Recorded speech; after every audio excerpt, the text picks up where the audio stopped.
হঠাৎ করে এসে থাকলে হঠাৎ করে আপনারা কিভাবে সবাই একমত হয়ে গেলেন? 3-4 জন মন্ত্রীর কাছে হঠাৎ করে মনে হলো এটা খুব যুক্তিপূর্ণ সংশোধনী আনা হয়েছে, এটা তো হতে পারে না।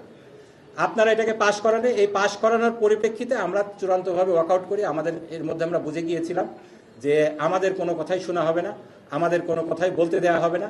এবং বিরোধী দলের নেতা সেখানে পরিষ্কারভাবে বলেছিলেন, আজকে 91টা বিল আপনারা পাশ করলেন, যে বিলগুলোকে ল্যাপস করছেন সেই ব্যাপারে আপনি মাননীয় স্পিকার কথা দিয়েছিলেন রাত 12টা পর্যন্ত হলেও আলোচনা, সংসদ চালু রেখে আলোচনা করা হবে।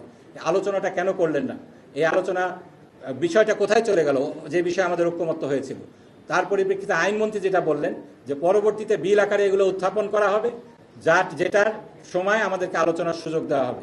যেহেতু তারা এই বিলগুলা পাশ করার সময় কিংবা ল্যাপস করার সময় তাদের দেয়া কথাগুলোকে তারা ভায়োলেট করেছে, সেজন্য আমরা প্রতিবাদ স্বরূপ আমরা ওয়াকআউট করেছি, আমাদের কথাগুলোকে পরবর্তীতে সাংবাদিক সম্মেলনের মাধ্যমে বলার চেষ্টা করেছি। আমি শুধু একটা কথাই বলতে চাই, বিএনপির কিন্তু একটা হিস্ট্রি আছে। সব সময় আমরা গত 16 বছর দেখে এসেছি, তারা সব সময় বলতেন ঈদের পরে আন্দোলন হবে, কিন্তু সেই ঈদ কিন্তু কখনোই আসেনি। এখন যে বিলগুলোর ব্যাপারে তারা আন্তর্জাতিকভাবে চাপের মুখে পড়েছে, সেই মানবাধিকার কমিশন বিল, তারপরে গুম কমিশনের বিল, এরপরে সেই স্বাধীন সচিবালয়ের বিচার বিভাগের সচিবালয়ের বিল, তারা বলছেন অধিকতর সংশোধন করে তারা স্টেক হোল্ডারদের সাথে আলোচনা করে আনবেন। কিন্তু এটা কবে আনবেন?